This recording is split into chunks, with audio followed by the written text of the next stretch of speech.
Welcome back. It's a tough one for me today because today I lost someone and I partly blame myself for the issue. Not because I had a direct reason to cause this person's death, but because in some cases we try to be sympathetic about things we should be strict about.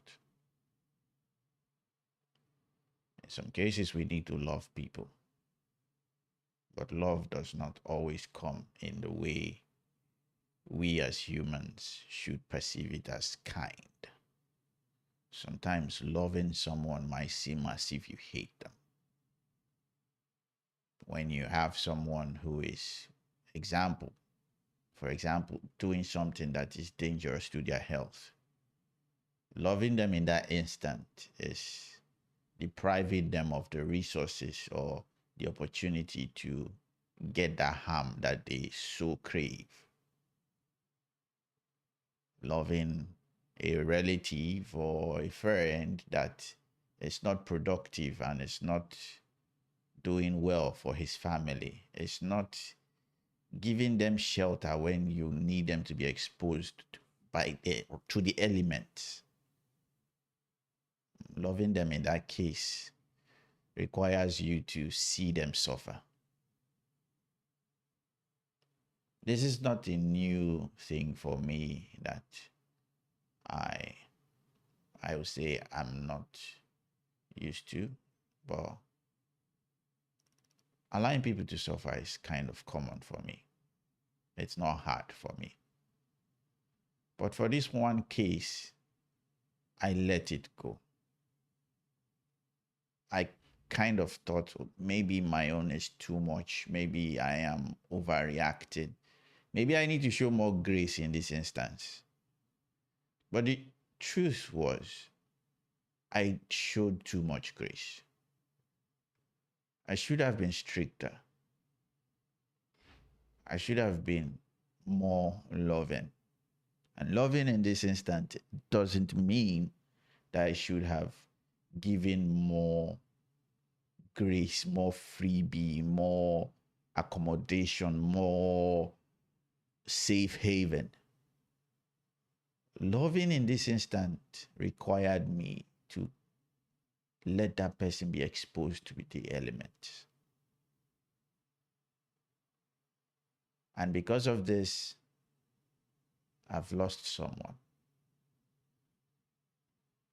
I've lost someone that I can never get back. So if you're the one that is going through a particular situation where the thing that you're dealing with is hard, go and seek counsel. Go and seek advice.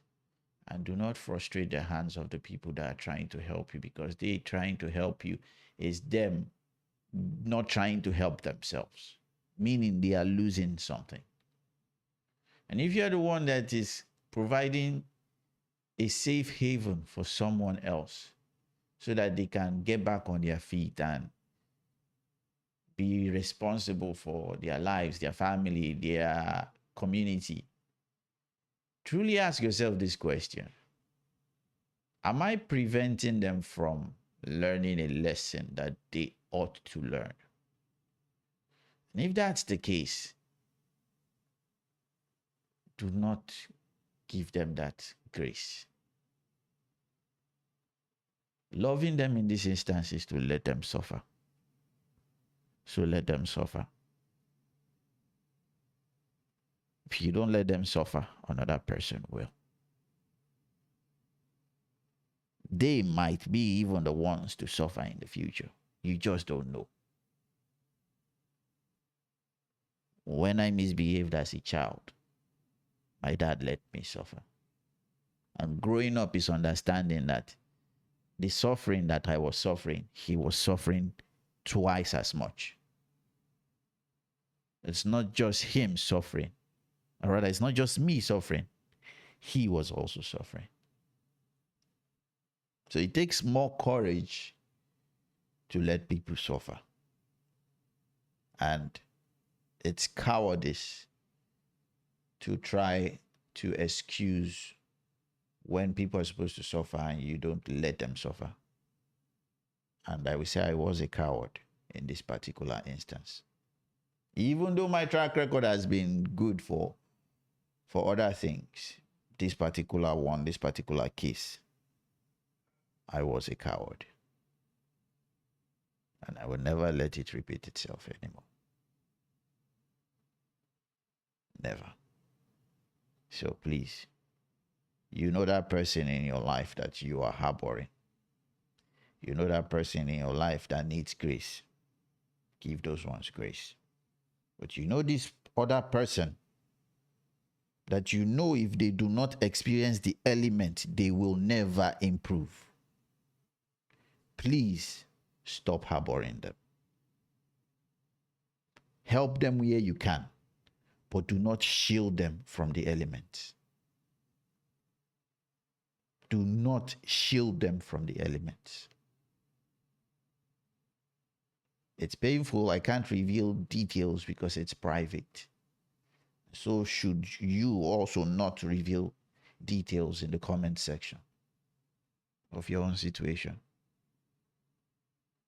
But I'm just putting this out there to document it for myself and to also help other people.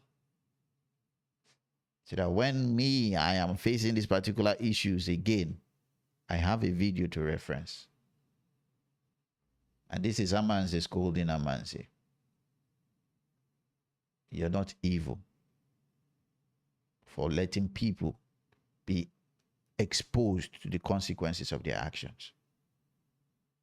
Those consequences will help them to be better. Do not shield them. Let them suffer. Let them suffer. And when they learn, help them.